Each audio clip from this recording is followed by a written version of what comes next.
Welcome back to MR Media, where authentic stories are told. Here we inform, entertain, and educate you from the comfort of your home.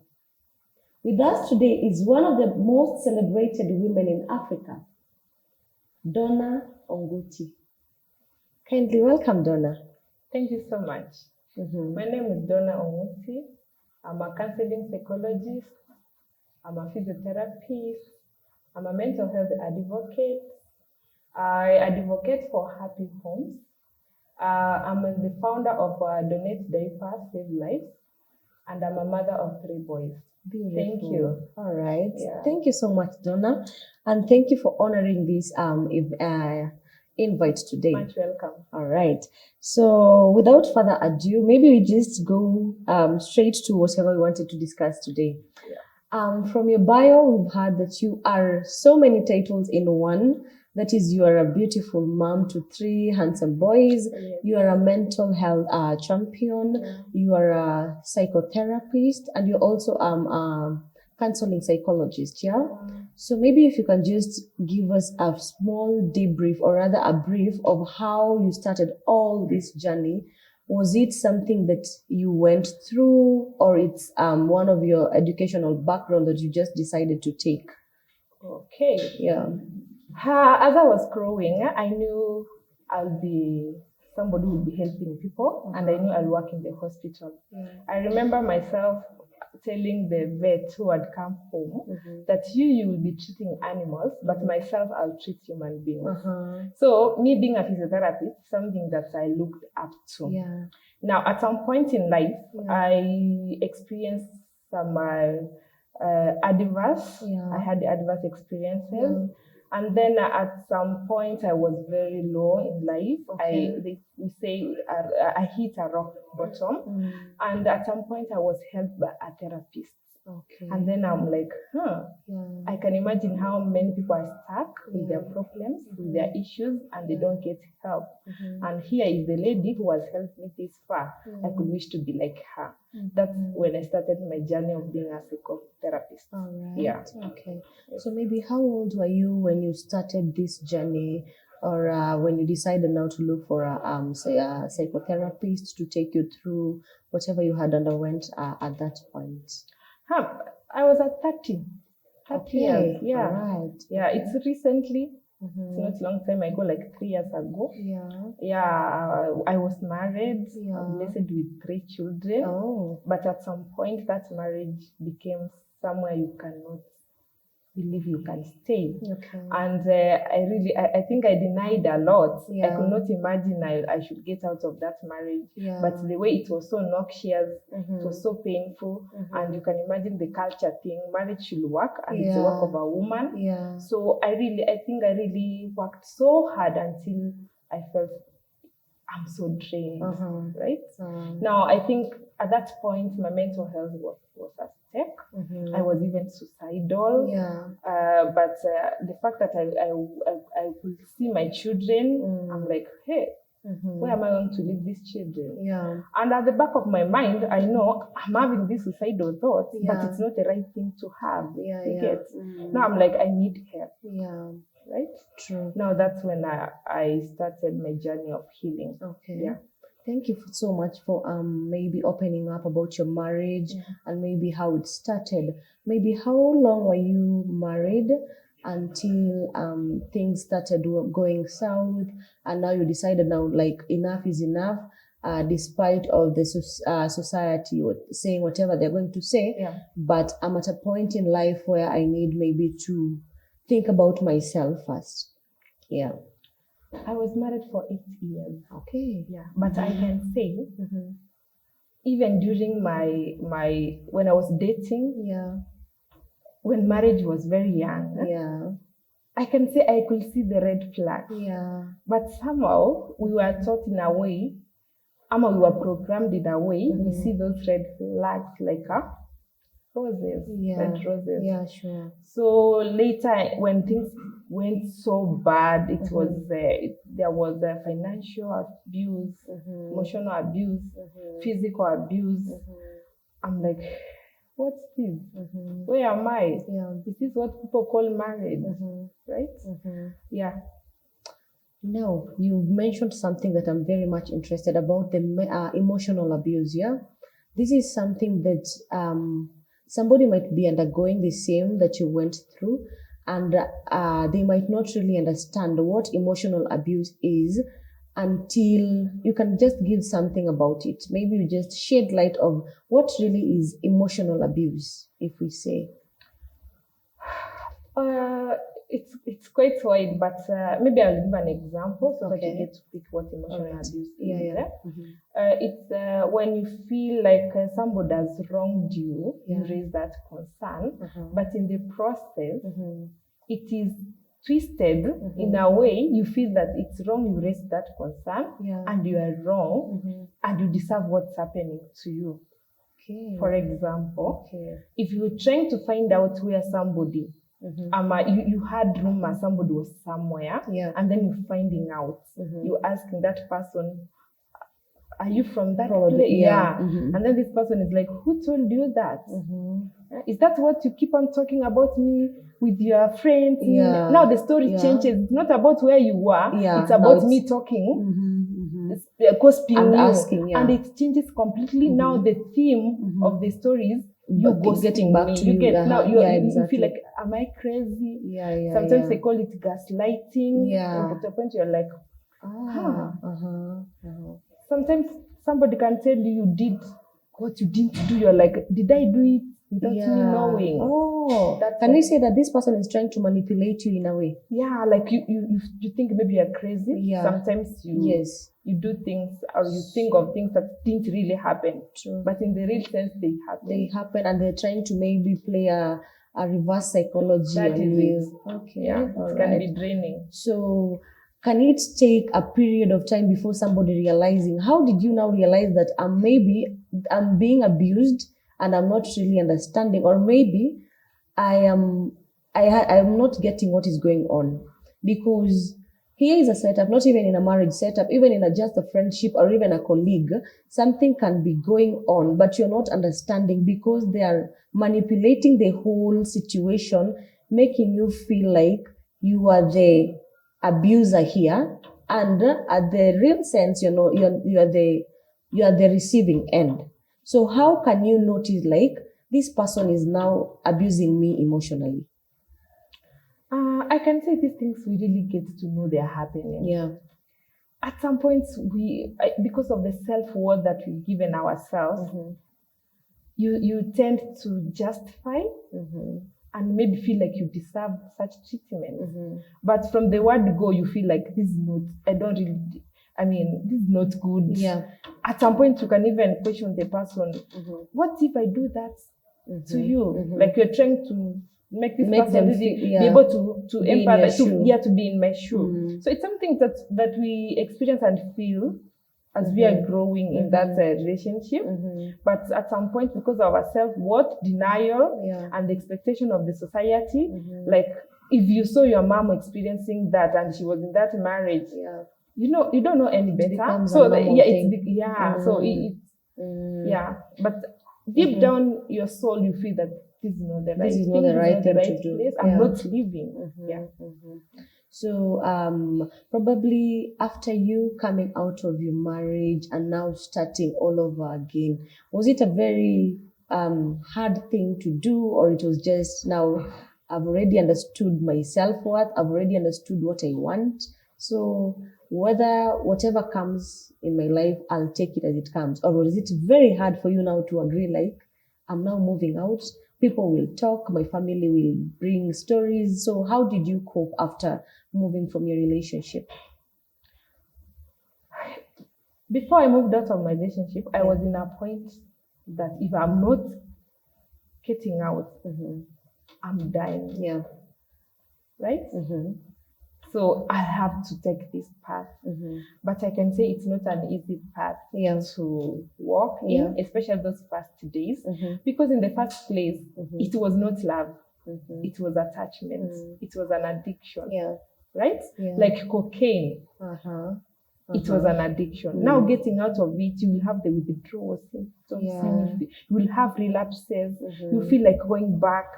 It's crazy. And the culture has programmed us women in a way that our worth is based on being a wife, being a mother, right?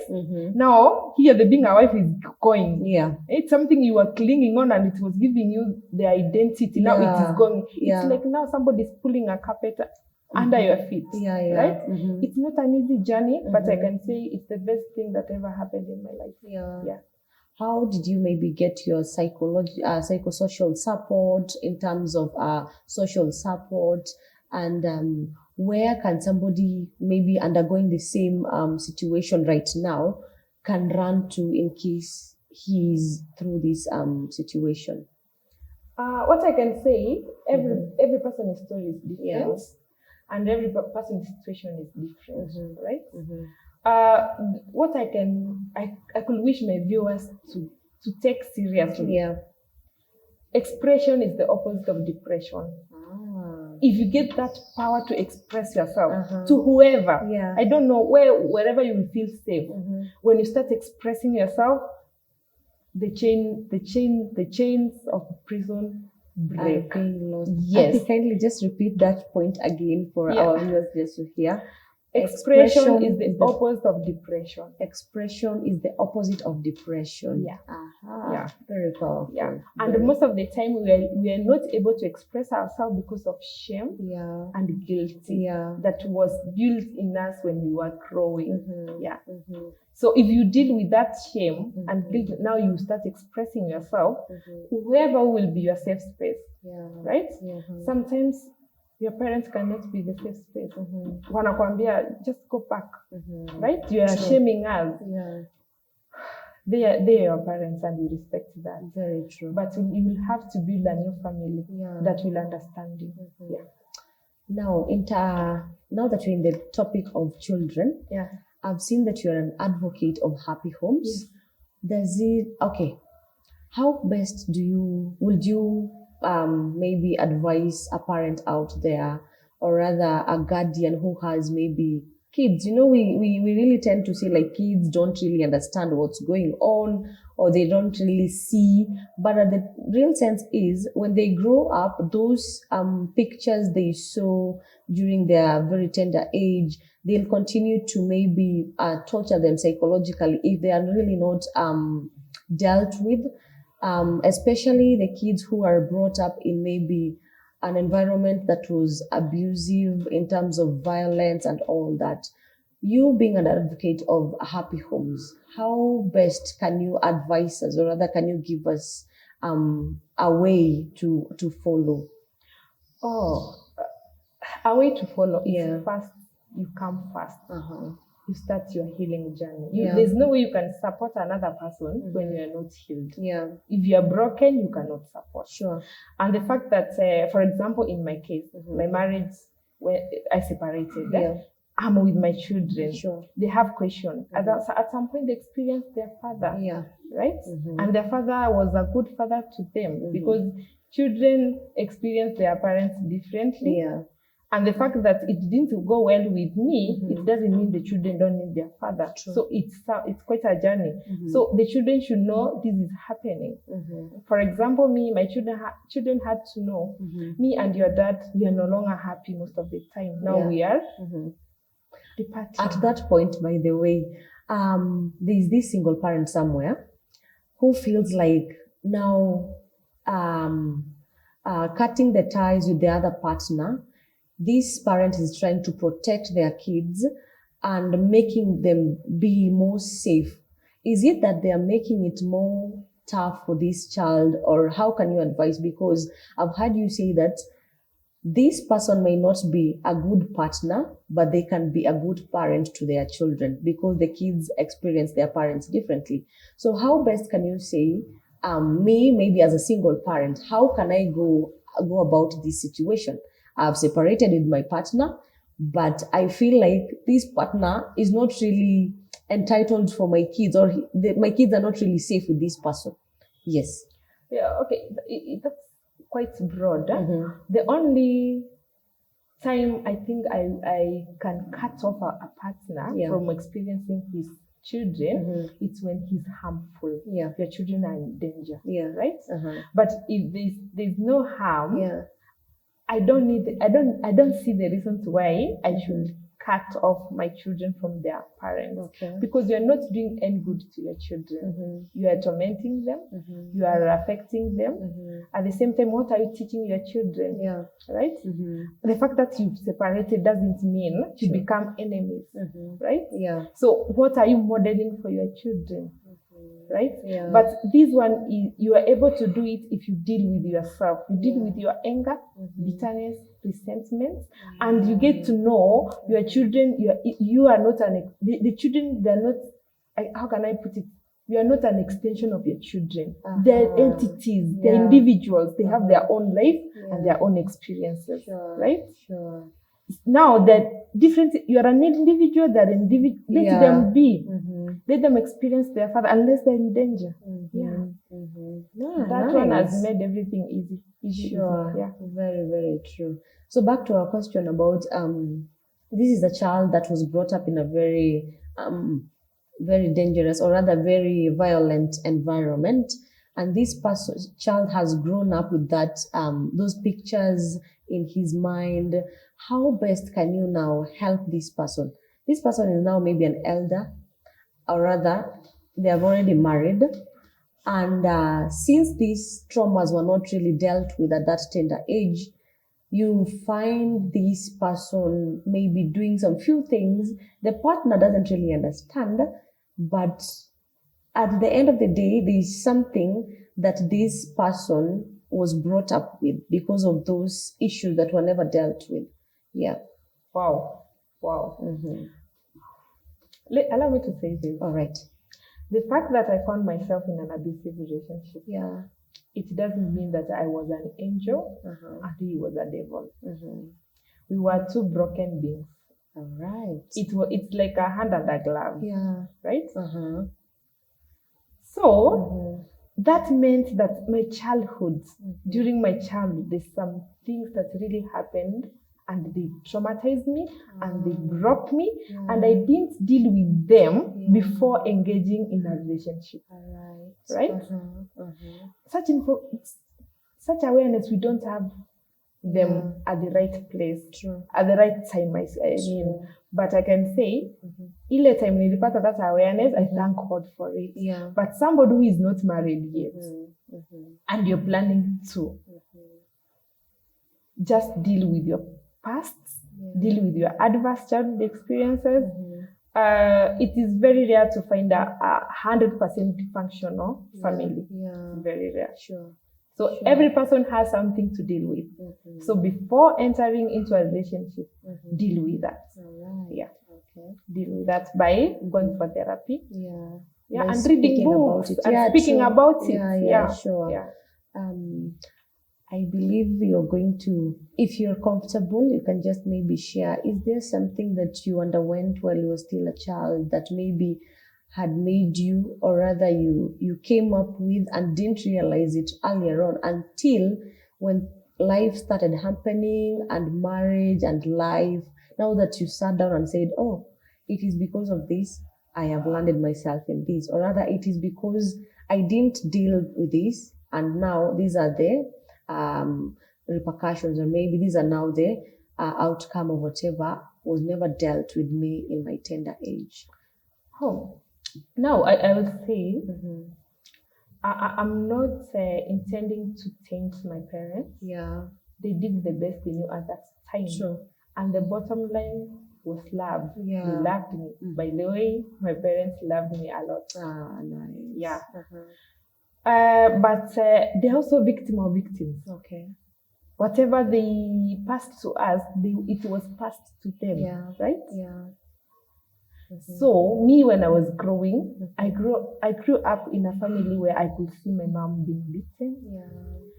Mom exchanging, quarreling with my dad, fighting. I could see my mom crying a lot.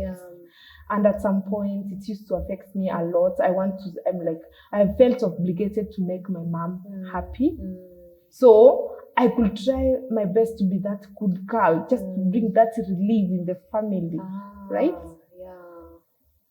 Sometimes in a family setup, when tension is very high within parents, children stop being kids and become emotional partners to support their parents, especially the one they see who is a victim. They want to support that parent, and they forget totally to be a child, right? That is why when I grew up, as much as I didn't want to attract the same environment. Subconsciously, that was the family environment I was used to. So I attracted the same, even worse, maybe. Right? That's the effects of childhood experiences. Some people were molested and they've never even opened their mouth to speak about it completely. Actually, even the brain repressed that information completely until maybe when you're probed, that's when you realize, but this thing happened to me, right? And when it happened, you didn't get a safe space to talk about it. To talk about it, unaambiwa hapo hizo si vitu unafaa kuambia watu. Wewe ni ulipo there's a name Kissy use like we have Kisses working. You can just say it later. Rorete. I mean, osangangarete. Yeah. If your parents will tell you that you're like, ukipata shida, you are molested by an uncle, and maybe sexual abuse, even that's an inappropriate touch. Speaking of bad, many sensitive words, that's abuse. But will you tell your mom? No. Atakuuliza ulikuwa wapi na you get. So ataanza kukufinyilia mpaka unaona. Now we repressed that. And here we are, we want to get married and have a fulfilling marriage and family. Beautiful. It's not possible. Your body kept the score. The body keeps the score. The experience you had, it kept and it programmed in the brain. So the moment your husband will come and touch you in a way that the uncle touched you, you just feel bad and throw him away. Not knowing, your brain is confusing, right? At the end of the day, your husband is feeling hurt, and maybe he feels like you're not giving your best in this marriage. Unamkataza vitu zake. That is it. But you are very sensitive. I have a friend of mine who used to tell me he left her boyfriend simply because the boyfriend used to come and breathe through his neck. And that was so irritating. It's like, I just left him. So I'm just trying to, it's now that I'm connecting. Maybe that lady had an experience, something sometimes back. But now the brain is so, you have not dealt with it. So the moment you experience the same, brain inakurudisha nyuma. So it is very important to deal with our story, our traumas, deal with it, talk about it, look for a therapist. Right? What I could wish to mention, people can take their cars to garage. Every time they keep on checking that small thing that is supposed to be mended. But they don't really take time to take themselves to garage. Where is the garage? Do you even subscribe to emotional training? Right? Do you go for therapy? Do you have a coach? For you to be a performer like Kipchoge. Kipchoge must be having a coach. There's no way you can be shining just like that, right? So if you want that beautiful marriage, just go for look for a coach to get you through. That's the only way. Maybe a question that was brought up while you were doing the interview is what are some of the effects that you've battled with over the years from your childhood up to now? Something that maybe, as you said, you've been carrying it all along up to this moment that you now were in the light, we can say, and you had a therapist who took you through and could tell you now this was brought because of this. Is there something that you've been carrying all along up to this moment? The fact that my marriage didn't work, I must have carried a lot of garbage. So I realized I had very low self-esteem. Right? Self-worth, zero. Right? And I can say it's because of what I experienced when I was young. The culture itself, you have to be that good girl, helping people pleasing. I'm a recovering people pleaser. Yes. A lot. I really the sexual abuse. I was sexually abused when I was young by an uncle. Okay. Yeah. So it is now that I came to realize, that's why I behave the way I behave. Yeah. Right? Yeah. How old were you when this I think happened? I was 6 years. Oh. Yes. It took me time to remember the age. Okay. But until recently, I remembered the age. And you never talked about it? You never shared? Not even now. If my mom listens to this, she will be shocked to have heard that. Okay. Yeah. She will be shocked. She doesn't know. I didn't speak. The first person I spoke to about it is my therapist. Okay. Because I felt safe anyway. Yeah. She took you in and you saw the light and you were like, okay, this is what has been happening to my life. Yeah. How long was that? You were at 6 and you came and opened you were at 30. You said 30? I think 31. Even this therapist, I had to journey with her for quite some time before opening up and being that free. So it's not just something that happens. The thing of sexual, it is very sensitive. It took me some time. Yeah. I've gone a journey. I've accepted. I've worked on myself. I'm now feeling like I'm living, I'm enjoying life. Yeah. Now I don't care what people will say if they get to hear who I am. It is my story, so what? Now that's the point. I'm like, she was prompting me like, now let's go into sexuality. Yeah, that's when I'm like, by the way, this happened to me. At some point I was justifying, like it was not really rape. Yeah. Yeah, because that is how maybe it didn't go very far. Because I think he got scared because maybe what will happen if maybe I got injured. Right? Now I was justifying like it didn't really happen. But the fact that even a person speaks, even touches you inappropriately, that's abuse. Yeah, sure. Right? Yeah, it took me quite some time to accept that and grieve it. I felt the pain. I felt so bad. I even blocked that uncle because why could he do that?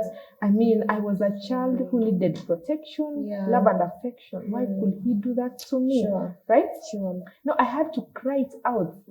If I could not do that, the demons could be haunting me. But now I'm in the process of releasing him and forgiving him. And I need to live a life anyway. So me holding into the rape won't help me anything. So I need to deal with it and live life. Yeah.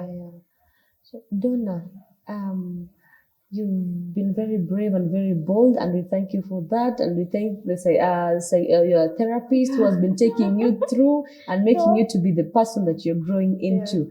I believe that there's somebody somewhere who is going to be touched, and she or he is going to be very motivated by how you've come out and you're very bold with your story.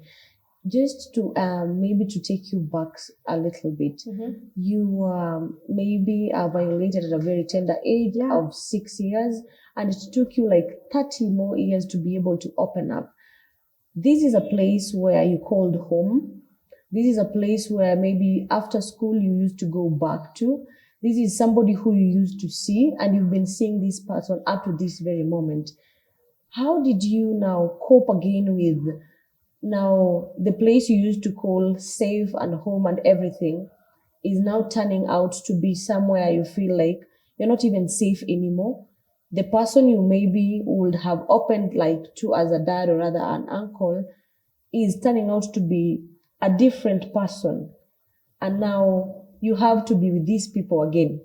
How did you cope up to this moment with those same people and the same environment? Yeah. Now that's the power of forgiveness. Okay. That's the power of forgiveness. Yeah. When you deal with the pain, experience the pain, cry it out, write it down. Yeah. And you're like, I need to step into greatness. Yeah. The pain I've gone through will not control me anymore. Sure. I'll have to take my power and live from now to the future. Sure. Right? Yeah, now you release them. And when you come to realize they were also victims of victims, you don't have an option just to release them and let them be and love them the way they are. Now your work as a person is to know how to reparent yourself. The love that maybe you're craving for that you didn't get, you can do it for yourself. Yeah. Just pick that inner child, the little donor in me. Take care of that girl. Tell her you're no longer insecure. I'll take care of you. Nobody will take advantage of you again. I will protect you. Assure that girl and hold and put her in your heart. Anytime and I feel anxious, like you know something happening, she's threatened, you need to fight back, tell that little donor, quiet, I'm here to protect you. It will never happen again. Now that's reparenting. Whatever you missed when you are growing, the love and affection, give it to that child. Right? Yeah. And then you start living. Amazing. That is powerful. You have many titles, as you said. One of them, you are a mental health champion, and you get a lot of stories, or rather, people come to you because now we can say that you are at a place where you're emotionally intelligent and you've really outgrown a lot of things. And I know and I believe you've had a lot of stories from your friends, relatives, colleagues. Sometimes do those stories overwhelm you until you're like, now enough is enough. I don't want people to just deal with their own issues. And they'll eventually outgrow them the way I did. Or rather, how do you motivate yourself to now again be there for your family, your friends, and even your relatives? What I can say, if I got you well, when it comes to listening to people's stories, you really need to learn to separate yourself from their stories. Your work is to listen to them, empathize, and support them. Compassion, right? You have a story, I have a story. My work is to support you. At any point, if I feel overwhelmed, I'll say I'm feeling overwhelmed, right? Because now I become number one. I need to protect my boundaries, my well-being, right? If I feel I cannot support you enough, then I will refer you to another therapist. But again, now I will remain and start working on myself. What is this in her story that triggered me, and work on it? But at some point, as a psychotherapist, you need to go for supervision. That is, you have a supervisor who will share with what you have. It's like a debrief. You go on debrief. Of course, if you don't do that, you'll break. So you'll be doing that. That at the same time, don't forget to go deep into your hobbies. If you like nature, nourish yourself with that. If you like playing, that rejuvenates you and gives you energy to move on. Amazing. Now that you have been talking about, and you've been talking with a lot of people, dealing with a lot of stories, what can you say is the leading cause of mental health? Because it's all over nowadays.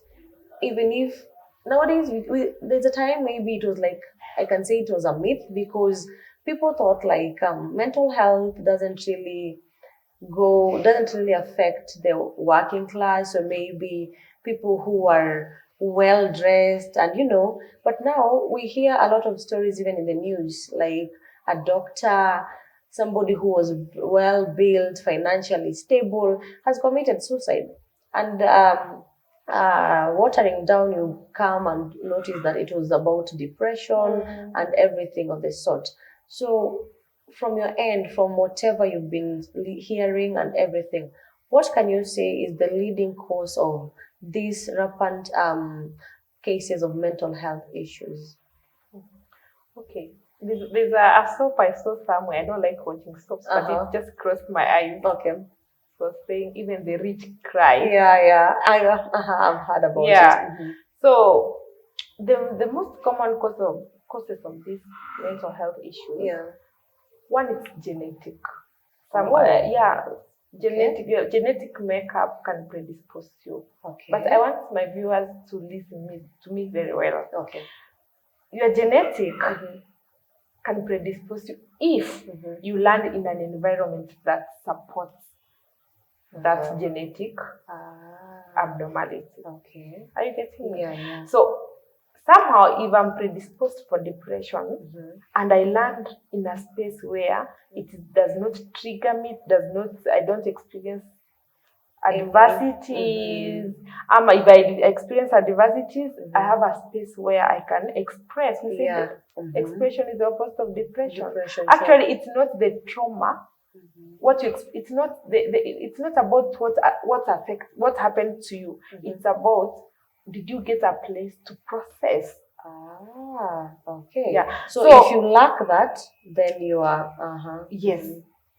That explains to why maybe you are two siblings experiencing the same parents, experiencing the same, but somebody turns out more affected and the other one. Yes. Yeah. Maybe that the other person had a way of expressing themselves, or externalizing their anger, and you are the person who represses. Okay. That's the difference. So if I'm a genetically predisposed and I find an environment where I can express myself, I don't need to repress, I will not be a depressed person. So the environment matters a lot. Sure. So what I can say, the most common cause of mental health is our childhood experiences. Adverse childhood experiences. People may say our African moms were dramatic, but myself, I can say our African moms were not dramatic. They were not dramatic, they were traumatic. They were super traumatic. Unless we acknowledge that and separate the pain from the parents and deal with the pain, we will not have a fulfilling life.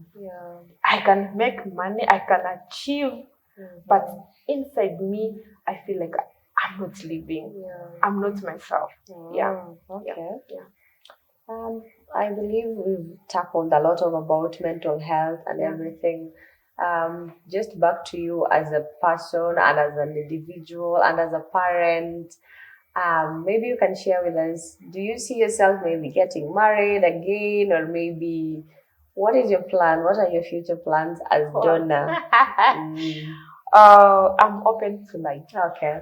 Whatever life gives me, I will receive. But what I can say, I live at the moment. It's today, it's now, I have to live. So I make sure I enjoy the experiences that I'm experiencing at the moment. Right? I can say somehow the society has put life, for you to have the ultimate goal of our living, especially women, is marriage. Yeah, sure. Right? So if you're not married, it's as if you've not really fulfilled that is whatever it. you are. But me, I'm out of that. I can say I'm still enjoying life. I'm having a fulfilling experiences without that marriage. So if that marriage is coming, it must add value to my life. And if it is not, let it stay. I'm okay anyway. About marriage, why I specifically talked about marriage is because it has been one of the leading causes of mental health, because ideally people really didn't understand themselves the way you said. We've not really dealt with that small person before entering into somebody else's life.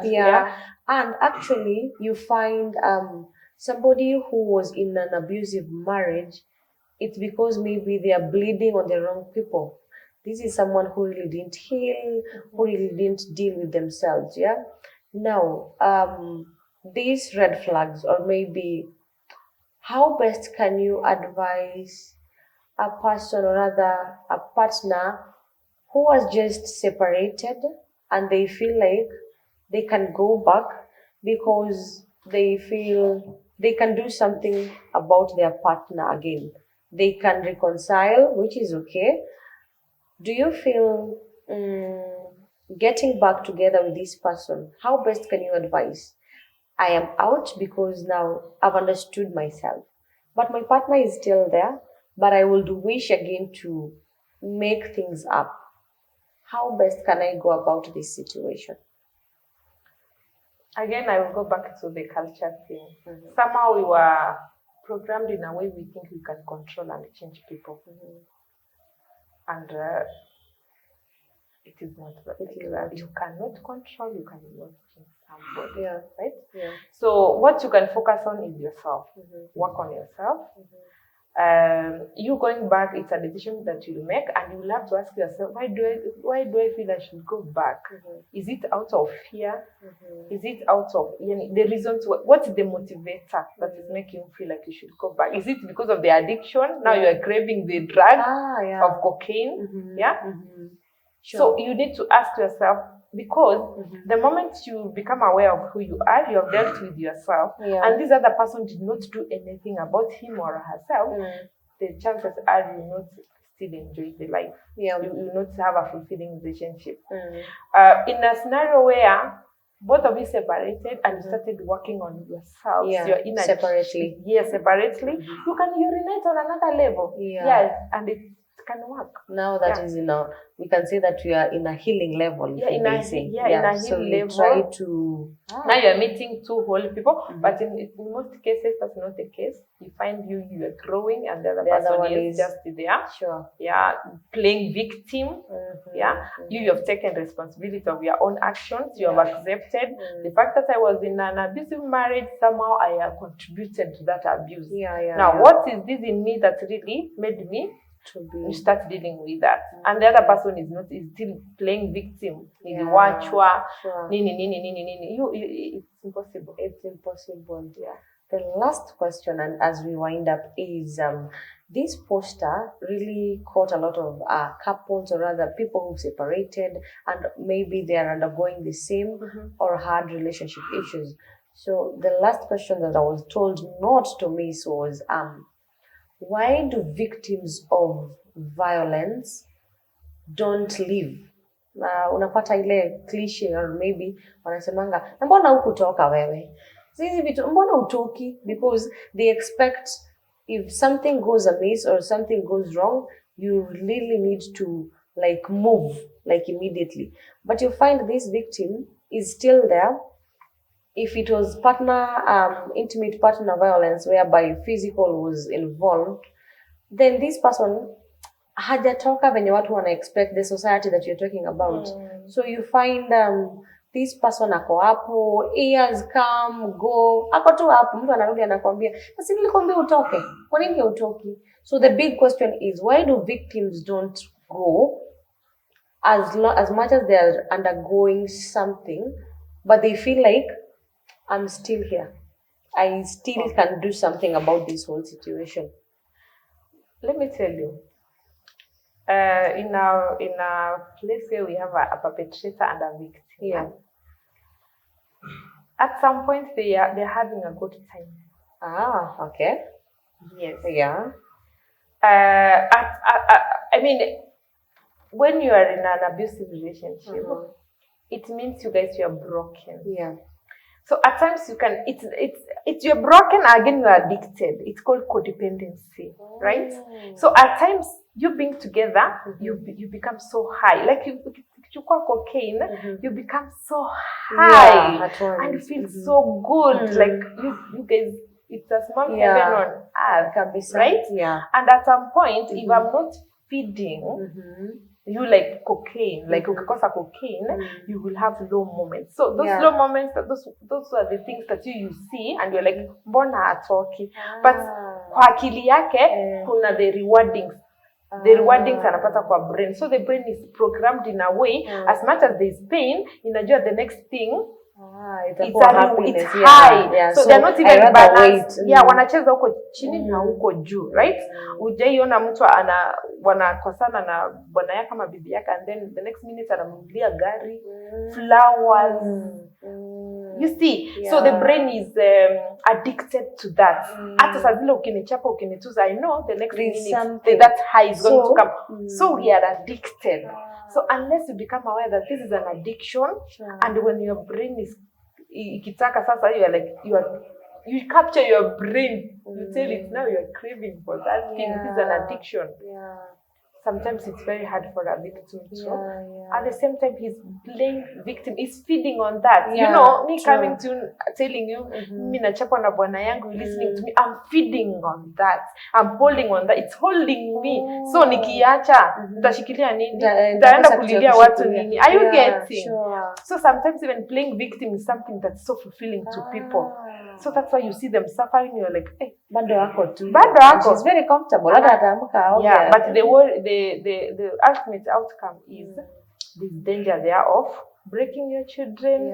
There's danger of losing your life. There's danger of acquiring diseases because the fact that you are in that fight and flight mode, some hormones are circulating in your body that will end up causing you cancer, ulcers, cardiovascular diseases, because they are circulating oftenly. This is a hormone, this is a mechanism that God puts on in us to protect us. When you see a lion, you need to run away. But now the lion is in the house. It's circulating in the body, so the immune system is suppressed. So many issues around it. So at the end of the day, we don't have an option but to heal. So it takes a lot of things. Kumbe si venye tunaiona, there is a lot of things in the system. The brain, the adrenaline, the corticosteroid hormone. Sometimes we are addicted to it. Even a partner can tell you, a partner who was in an abusive relation can tell you that at some point I could cause chaos. Even if the partner has not wronged me, I could cause chaos so that I feel good. There is someone who said, by the way, akikaa sana bila mzee kufanya kitu ama bila mama akifanya, they feel they are not in the right point. Because the brain wants it. Because so I need to be given some dose at least to tujue tuko. Unless you become aware and you're like, I don't want to die. Premature death. I don't want to suffer from cancer. I don't want to suffer from mental health issues. I need to heal. And that is where now the social support comes in, and there's like, okay, awesome, nice. Thank you so much. I believe you're going to have a lot of questions. You're going to have a lot of following, because this was just, we have limited time, but we had a lot of things to discuss, a lot. But we thank you for everything that you've shared. I've learned a lot, by the way. I've learned about the expression is depression. The opposite of depression is expression. That is my takeaway. Your work is to look for a safe space. Sure. In the beginning, look for a therapist. As you take your children to school, you pay them school fees. As you take your car to the garage, you also deserve the best. Take yourself for therapy. Any program maybe you have aligned these holidays, or rather, because I see you have a lot of interest with kids, and you do a lot of programs with kids. Do you have anything that you planned maybe for the holiday? Now that the kids, how long are they going to be home? 2 weeks. 2 weeks. Do you have anything that you've planned maybe for kids or other adults that you've already planned? You can just share. Anyone that is comfortable can join. I have passionate children. At some point I sit down and think, if I could have even a spark of the information that I have now while I was young, things could be different. Right?